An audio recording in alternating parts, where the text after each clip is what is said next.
Bismillahirrahmanirrahim. Assalamualaikum warahmatullahi wabarakatuh. Waalaikumsalam.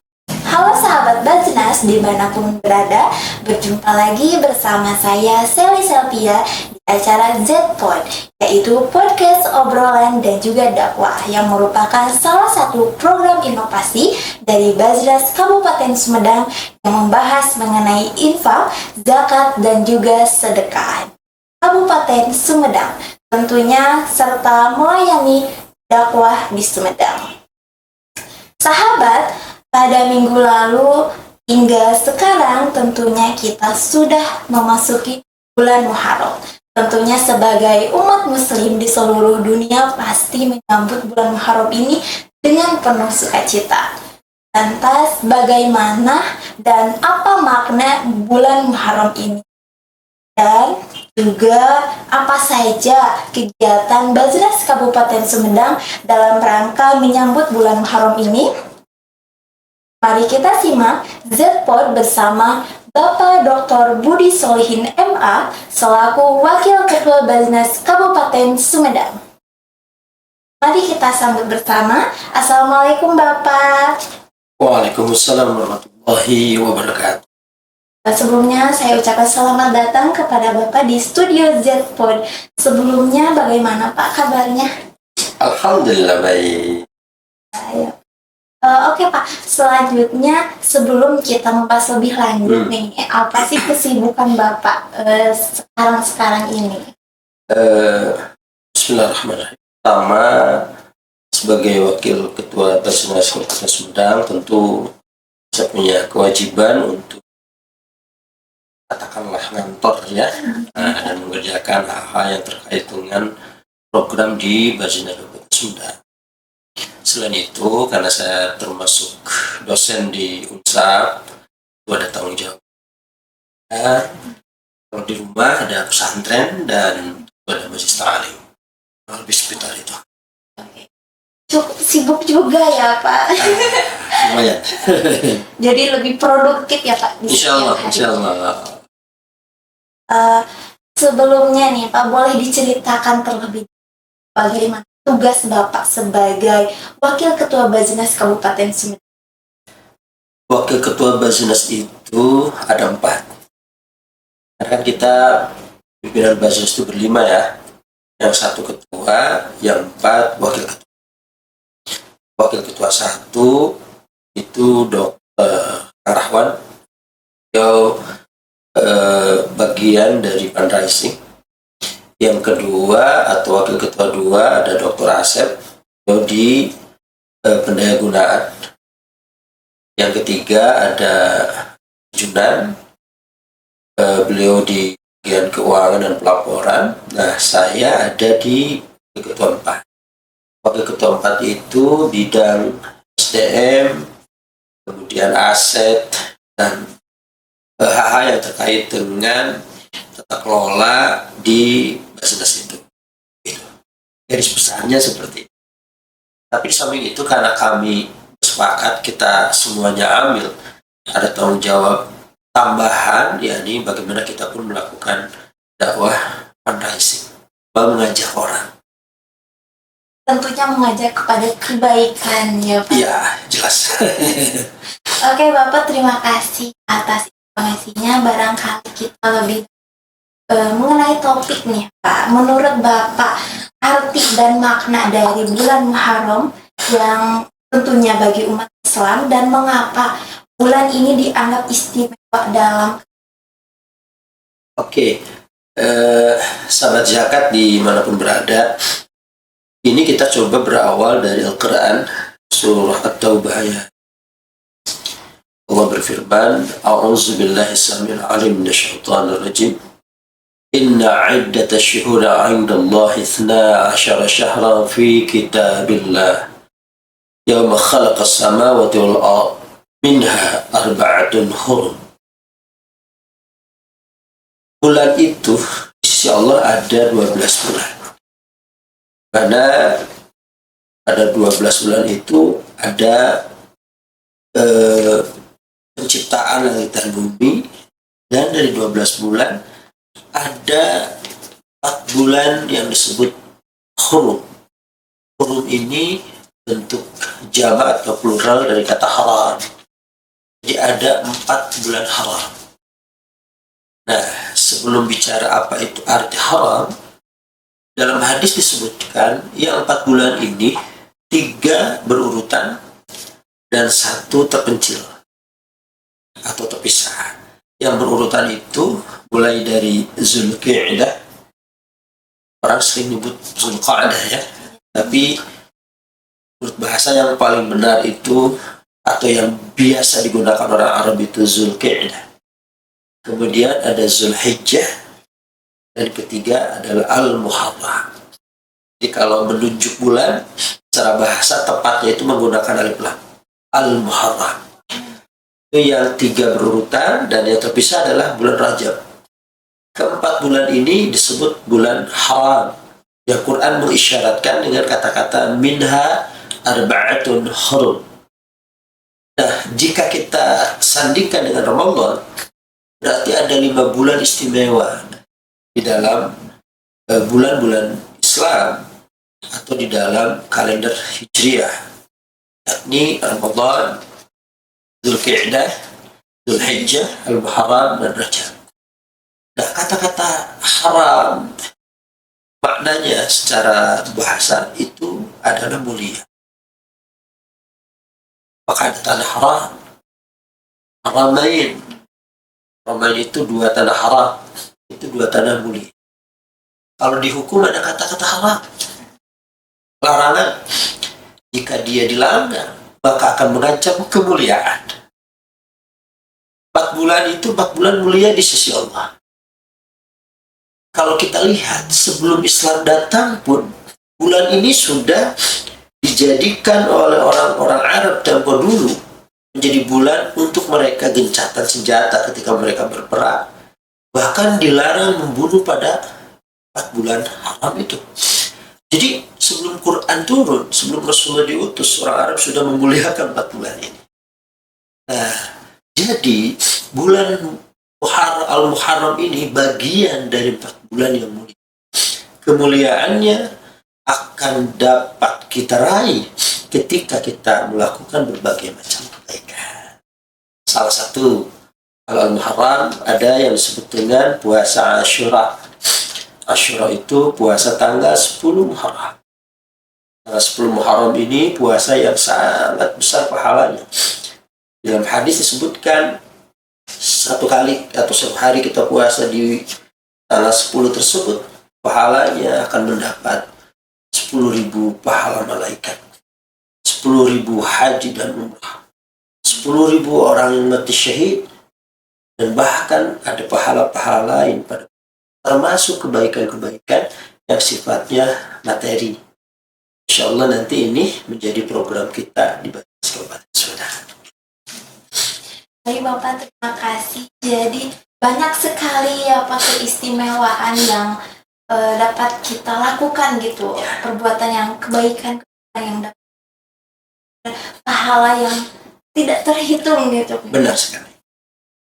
Oke Bapak, selanjutnya bagaimana umat Islam merayakan awal tahun baru Hijriah yang jatuh pada bulan Muharram? Apakah ada tradisi khusus yang dilakukan selama bulan ini, Pak? Sebenarnya gini, kalau saya coba flashback dulu ya. Sebelum Islam lahir, bulan-bulan ini sudah ada. Tetapi yang belum ada itu adalah penentuan mana yang menjadi bulan pertama, bulan kedua, dan seterusnya. Singkat cerita, ketika Rasulullah SAW hijrah Makkah ke Madinah, kemudian di periode Madinah bergantilah kekhalifahan ya, setelah Rasulullah ada Abu Bakar, dan pada masa Umar bin Khattab baru di situ ditentukan yang menjadi patokan awal tahun itu bulan apa. Nah, berdasarkan usulan Sayyidina Ali karramallahu wajhah, maka yang menjadi awal tahun itu adalah bulan Al-Muharram. Nah, bulan Al-Muharram ini sebenarnya kalau kita telisik dari sisi sejarah dijadikan bulan pertama bukan karena ideologi, tetapi karena dia dekat dengan bulan Zulhijjah. Zulhijjah itu orang datang ke Makkah untuk melakukan ibadah haji. Kan pulangnya itu tentu saja akan membuat administrasi baru. Dalam arti akan masuk ke bulan baru. Maka itu momentum untuk menggantikan tahun menjadi tahun berikutnya melalui bulan Al-Muharram. Kalau di kita di dunia akuntansi ya ada istilah tutup buku. Nah, Desember gitu kan. Nah, masuk tahun baru Januari. Kurang lebih argumentasinya seperti itu. Lalu kemudian karena ini adalah identitas kita, kita kan selalu dipesankan oleh Rasulullah agar kita selalu mencari perbedaan dalam konteks kebiasaan, kehidupan dengan orang-orang Yahudi. Makanya dalam konteks puasa 10 Al-Muharram saja, Rasulullah pernah bertanya kepada sahabat, orang Yahudi berpuasa, mengapa mereka berpuasa? Karena pada tanggal 10 Al-Muharram ada satu peristiwa besar di mana Nabi Musa alaihissalam diselamatkan oleh Allah ketika mereka dikejar Fir'aun di Laut Merah. Karena itu orang Yahudi berpuasa di 10 Muharram. Maka kata Rasulullah, kita pun berpuasa, tapi cari perbedaannya.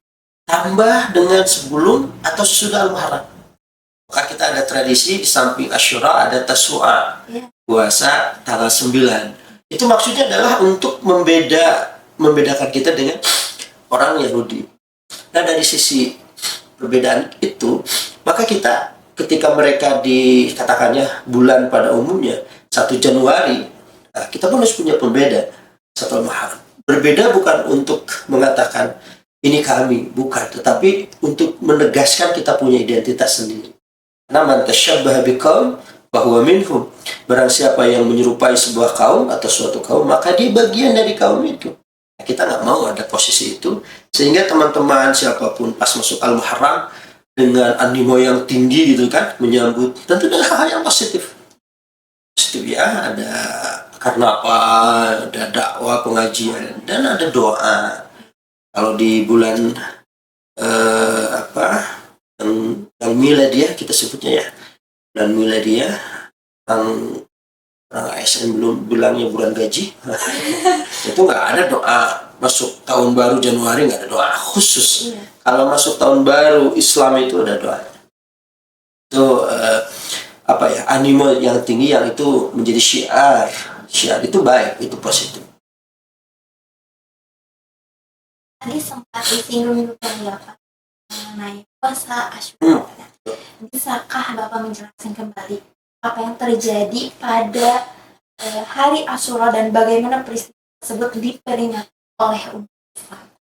Masya Allah, kalau kita lihat hadis-hadis ya, meskipun tentu saja hadis ini sebagian debatable, kesahihannya diperdebatkan, tapi selama ini tidak melanggar akidah atau mengancam akidah dan selama ini memotivasi, kita sebut sebagai targhib ya, motivasi untuk kita melakukan kebaikan seperti pahala-pahala yang saya singgung tadi di obrolan kita. Nah, kejadian tanggal 10 itu ada sampai 16 kejadian luar biasa ini. Bumi, langit, gunung itu diciptakan tanggal 10 Asyura. Kemudian hari kiamat nanti akan terjadi pada tanggal 10 Asyura. Dan 10 Asyura ini belum ya. Lalu kemudian kisah-kisah para nabi itu tanggal 10 Asyura. Nabi Adam alaihissalam terima taubatnya oleh Allah Subhanahu wa taala, bertemu dengan Siti Hawa, Jabal Rahmah, bukit kasih sayang. Rahmah itu kasih sayangnya, karena orang tua kita bertemu di bukit itu.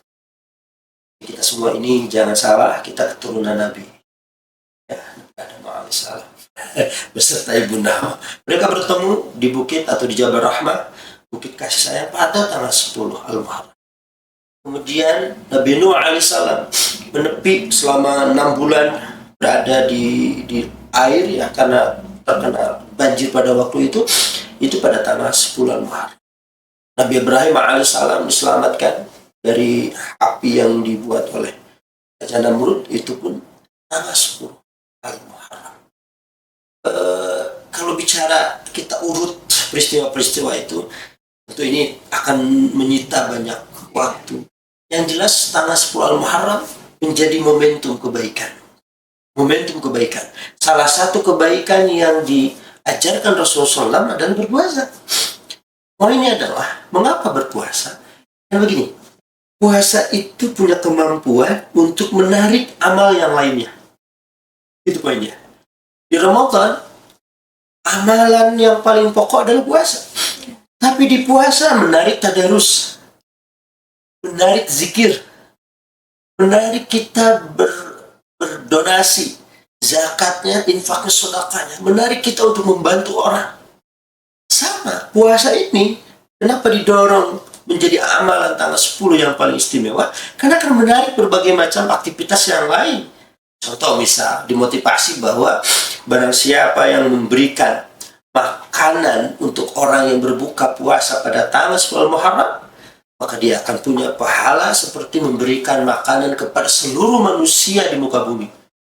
Luar biasa kan? Akhirnya termotivasi. Mungkin nanti jadi program kita juga nih. Barang siapa yang mengusap kepala anak yatim pada tanggal 10 Muharram, kemudian kita santuni, maka setiap helai rambutnya yang diusap oleh orang tadi akan menaikkan derajatnya. Coba berapa helai rambut? Itu tidak bisa begitu. Nah ini keren sebenarnya. Islam itu punya salah satu instrumen dari ibadah ritual akan menarik ibadah sosial. Dan tolok ukur keberhasilan ibadah ritual berdampak kepada ibadah sosial. Gambaran besarnya seperti itu. Jadi selain dari berpuasa juga akan menarik amalan-amalan yang lainnya yang pahalanya sangat luar biasa ya Pak.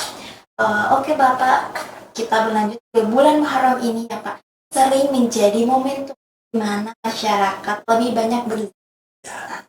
Bagaimana Baznas Kabupaten Sumedang meningkatkan kesadaran masyarakat tentang pentingnya berzakat di bulan Muharram dan apa saja program yang digelar untuk mendorong partisipasi sahabat Baznas?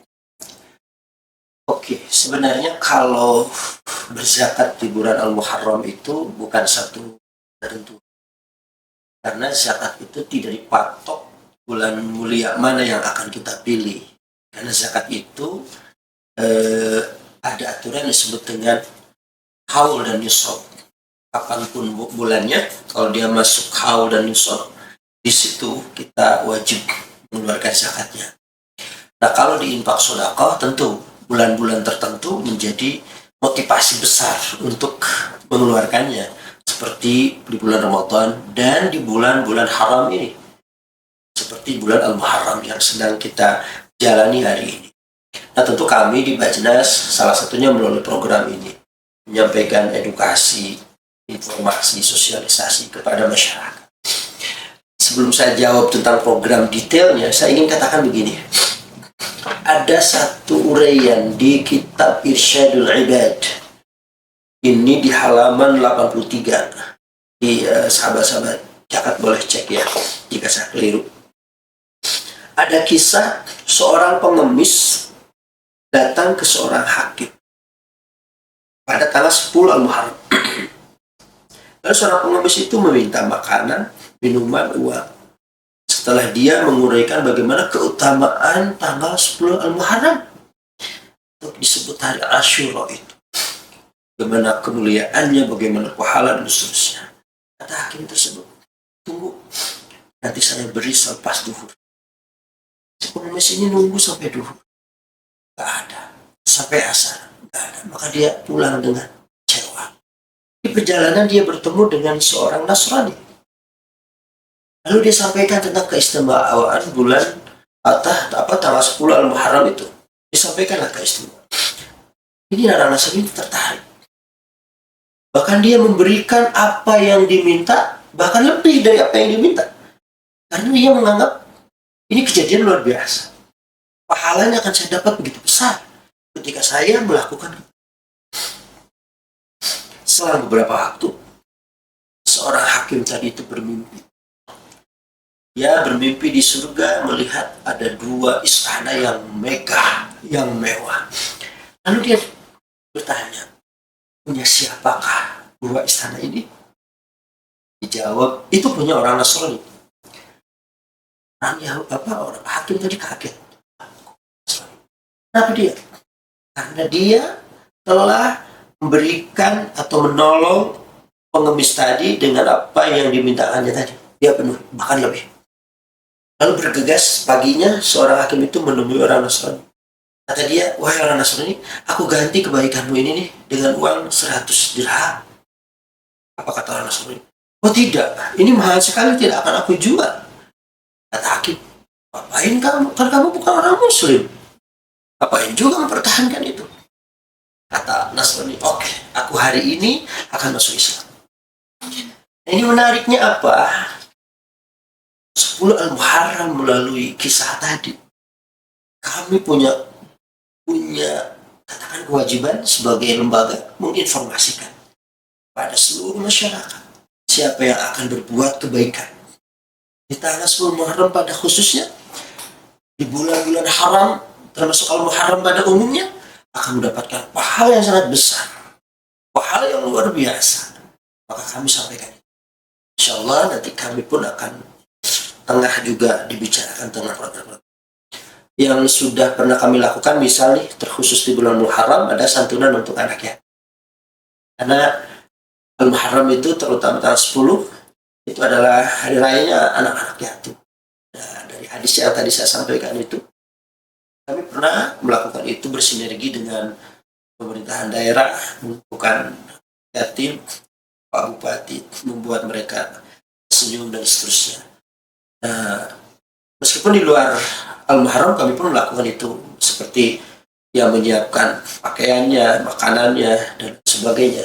Mungkin agenda ini akan kami tawarkan kepada seluruh sahabat Basnas untuk ikut di program santunan anak yatim, memberikan makan orang miskin, terutama di bulan-bulan haram ini. Karena tadi itu saya sampaikan, kata anak muda itu, don't miss it. Jangan pernah ini terlewatkan gitu loh. Ini big sale, ya, big sale, momentum. Kalau bahasa saya itu gini, kalau kita ibadah itu harus cerdas gitu loh. Harus cerdas itu cari momentum-momentum yang kita ibadah tidak terlalu besar, tidak terlalu banyak, tapi feedbacknya, kalau dalam bisnis itu profitnya tinggi gitu loh. Nah itu orang cerdas ibadah itu ya gitu. Cari momentum-momentum. Kalau ibadah sehari-hari ya biasa-biasa saja, misal untuk sedekah sehari-hari misal biasa-biasa saja. Jatuh 10 Al-Muharram, titipkan ke Basnas, saya ingin ini disampaikan ke anak-anak yatim, maka kami akan siap memfasilitasinya dengan pahala yang tadi saya sampaikan. Meskipun apa yang saya deskripsikan itu jauh lebih kecil, tidak akan bisa menutup keutamaan-keutamaan yang seharusnya dikatakan dan dinarasikan. Gitu.